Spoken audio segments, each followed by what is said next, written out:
Dok, saya kena diabetes sekitar 20 tahun. Masalah saya sekarang adalah bau mulut. Saya merasa mulut saya bau padahal saya sudah sering gosok gigi. Bahkan saat sholat berjamaah anak saya bisa keciuman bau mulut saya. Anak saya bisa keciuman bau mulut saya membaca ayat. Katanya saat sujud keciuman banget, soalnya dia jamaah di samping saya. Saya tidak ada sakit lambung, dok, tidak makan jengkol dan tidak merokok. Saya juga pernah penyegar mulut. Saya juga pernah penyegar mulut. Saya juga pernah pakai penyegar mulut mungkin maksudnya. Tapi tetap bau pahang. Apakah ini efek dari diabetes saya dan bagaimana solusinya? Terima kasih. Ya, bau mulut atau halitosis ya adalah keluhan umum yang dialami pasien diabetes yang sudah lama. Memang benar bahwa diabetes yang sudah berlangsung lama, seperti yang dialami pasien ini, dapat berkontribusi terhadap masalah bau mulut, meskipun sudah sering membersihkan gigi.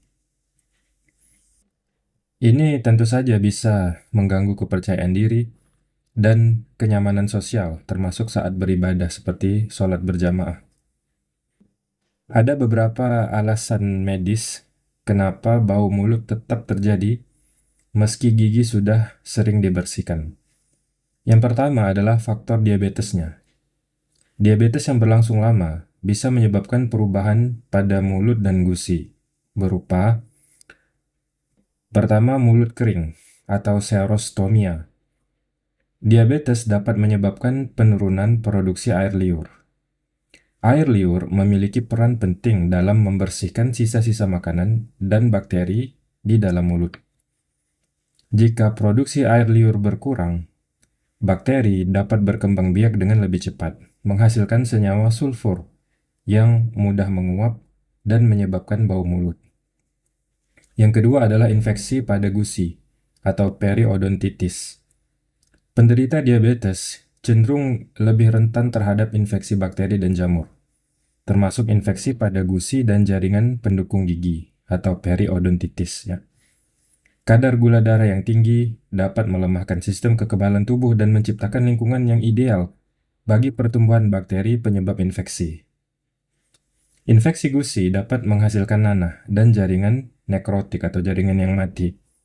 Yang keduanya dapat menjadi sumber bau mulut yang tidak sedap.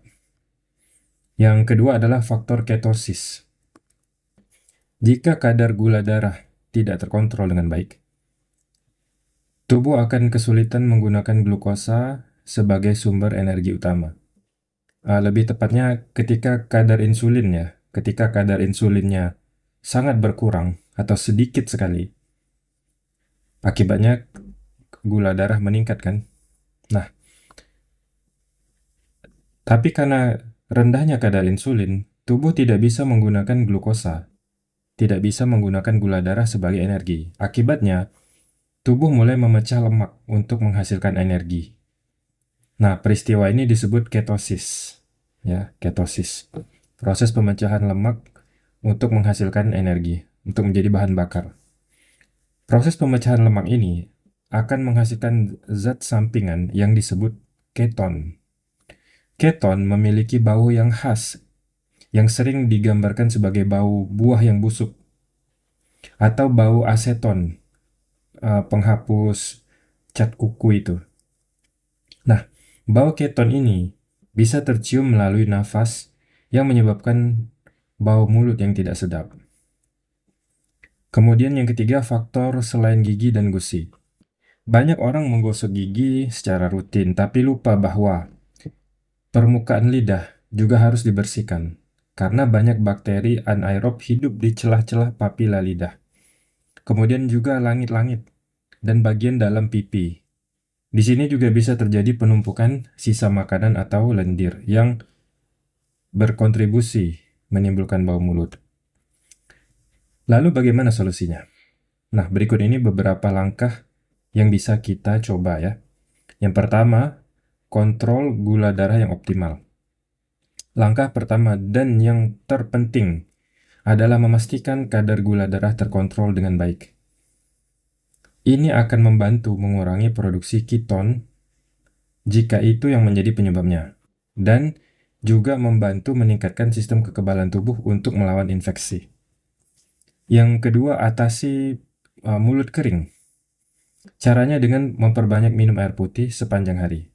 Kemudian gunakan permen atau permen karet bebas gula ya untuk merangsang produksi air liur. Yang ketiga, menjaga kebersihan mulut. Sikat gigi minimal 2 kali sehari dengan pasta gigi berfluoride. Sikat seluruh permukaan gigi termasuk lidah ya, jangan lupa. Lidah juga bisa menjadi tempat berkumpulnya bakteri yang tadi bisa menyebabkan bau ya, bakteri anaerob. Kemudian gunakan benang gigi atau dental floss atau sikat interdental setiap hari ya, untuk membersihkan sisa-sisa makanan yang sulit dijangkau dengan sikat gigi biasa.